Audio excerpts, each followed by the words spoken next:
తండ్రి సన్నిధి మినిస్ట్రీస్. తండ్రి సన్నిధి మినిస్ట్రీస్ 12వ మహాకూటములు.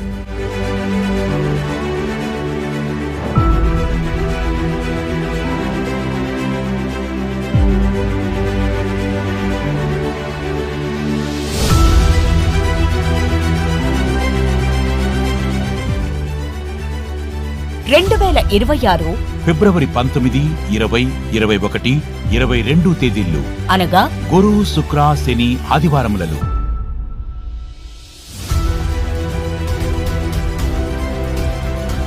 సమయం 19వ తేదీ ఉదయం 10 గంటల నుండి 22వ తేదీ మధ్యాహ్నం వరకు. స్థలము చిలకలూరుపేట ప్రక్కన కొత్తరాజపేట సమీపంలో పల్నాడు జిల్లా. తండ్రి సన్నిధి మీటింగ్స్ గ్రౌండ్ నందు వాక్యోపదేశకులు ఆత్మాభిషిక్తులైన దైవజనులు ప్రేమతో ఆహ్వానించువారు బ్రదర్ బి శాలేం రాజు గారు మరియు సంఘస్థులు. ప్రార్థించండి, పాల్గొనండి. ప్రార్థించండి, పాల్గొనండి.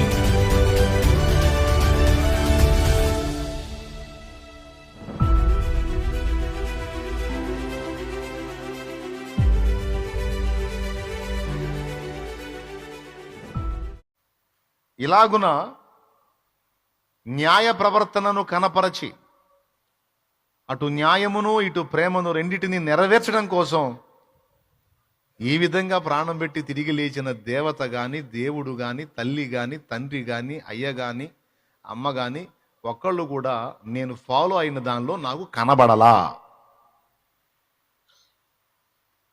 నాకు ఊహ తెలిసిన దగ్గర నుంచి ఇంచుమించు 20 సంవత్సరాల ప్రాయం వచ్చిన దాకా నేను పడాల్సిన తిప్పలన్నీ పడ్డా. చదవాల్సినవి చదివాను, చేయాల్సినవి చేశాను, తిరగాల్సిన క్షేత్రాలన్నిటికీ తిరిగాను. అప్పటి నుంచి ఇప్పటిదాకా ఈ ప్రశ్న అడుగుతానే ఉన్నాను. దీనికి న్యాయమైన సమాధానం ఇంతవరకు ఒక్కళ్ళు కూడా చెప్పలా. నాకు న్యాయంగా ఒక డౌట్ వచ్చిందండి. న్యాయంగా నేను అడిగిన ఆ ప్రశ్నకు న్యాయమైన సమాధానం ఇంతవరకు నేను గతంలో ఫాలో అయిన విశ్వాసం దగ్గర నుంచి రాలా. నేను గతంలో ఫాలో అయిన మతం దగ్గర నుంచి రాలా. ఒకటి మాత్రం వచ్చింది, బూతులు వచ్చినాయి, నన్ను తిట్టారు, నన్ను ఏదో ఒక విధంగా దొరకబుచ్చుకొని ఇబ్బంది పెట్టాలని పాపం చాలా రకాలుగా తిప్పలబడ్డారు. తప్పించి నా మీద వేరే విధమైన దాడులకు యత్నం చేశారు. కానీ నేను అడిగిన న్యాయమైన ప్రశ్నకు న్యాయమైన సమాధానం ఎవరూ ఇంతవరకు సెలవీయలా. కాబట్టి దీనికి ఆన్సర్ లేదని నాకు తెలుసు. అందుకే 2002 ఏప్రిల్ 17వ తారీఖున యేసు ప్రభుని నా సొంత రక్షకునిగా అంగీకరించి మారు మనసు పొంది రక్షణానుభవంలోనికి వచ్చి నాటి నుంచి నేటి వరకు ఆయనను సేవిస్తూ, ఆయనను ప్రకటిస్తూ, ఆయన మార్గంలో ప్రయాణం చేస్తాను. నా మ్యాటర్లో నాకు క్లారిటీ ఉంది.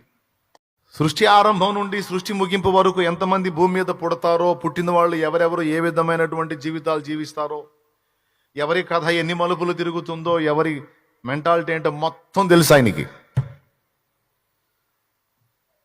అందులో నువ్వున్నావు, నేనున్నా, మనందరం ఉన్నాం. తెలుసు, మనల్ని అందరినీ ఎరుగున్నాడు ఆయన. ఇలా ఎవరినైతే ఆయన ఎరుగున్నాడో వాళ్ళు ఆయన యొద్దకు వెళ్ళడం కాదు, ఆయనే వారి యొద్దకు వెళ్ళి వాళ్ళని దర్శించడం అనేది ఒక ప్రత్యేకమైన విషయం. ఆయనే మనల్ని దర్శించడం. నా విషయంలో అంతే జరిగింది, నీ విషయంలో కూడా అంతే జరిగింది. నువ్వు ఆయన దగ్గరికి రావటం కాదు, కానీ ఆయనను గూర్చిన సమాచారం ఆయనే నీ యొద్దకు వచ్చేటట్టు చేశాడు. కొంతమంది దగ్గరికి అయితే ఆయనే డైరెక్ట్గా వెళ్ళాడు. నీలో కొంతమంది దగ్గరికి ఆయనే వెళ్ళాడు. నా దగ్గర కూడా ఆయనే వచ్చాడు. అలాగే మీలో కొంతమందికి ఆ సాక్ష్యం ఉంది. కొంతమందికి ఏమో ఆయన వాక్కును పంపించాడు, కొంతమందికి ఏమో ఆయనే దర్శించాడు. ఈ కార్యాల్లో ఏదో ఒకటి జరగకపోతే నువ్వు నేను ఆయన వైపు తిరగటం మాత్రం అసంభవం.